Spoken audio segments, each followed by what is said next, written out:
Hello. হ্যাঁ, তো ready হয়ে গেছি, যেমন বলেছিলাম একটু বেরোবো সন্ধ্যাবেলায়। তো যখন ডিমের অমলেটটা খেয়ে নিয়েছিলাম, তারপর আর কিছু খাইনি। এবার একটু বেরোবো হচ্ছে বাজার। বাজারে গিয়েও আজকে কিছু খাবো না ভাবছি, আর কোথাও যাবো না।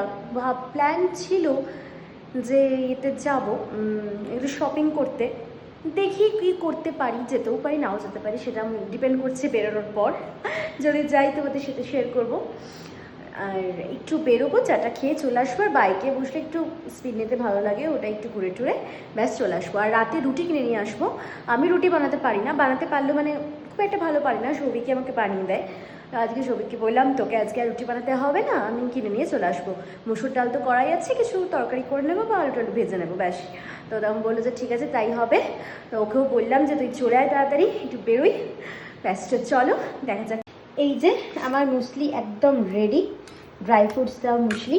মা যেটা আমাকে দিয়েছে সেটা একদম ড্রাই ফ্রুটস দেওয়াই মুসলি, বেশ আমাকে আর কিছু দিতে হয় না আলাদা করে। ব্যাস এটা খেয়ে নেবো, খেয়ে নিয়ে দেখি কোথাও একটা যাবো। নিচ্ছি হচ্ছে ডিমের অমলেট। দুপুরে যেহেতু মুসলিটা খুবই কম খেয়েছিলাম, আমি ভাতও খুব কম খাই, সেজন্য একটু বিকালে খেতে খেতে পেয়ে গেছিলো, এখন বাজে 4টের মতো। সেজন্য একটু ডিমের অমলেট খাচ্ছি, তারপর বেরোবো।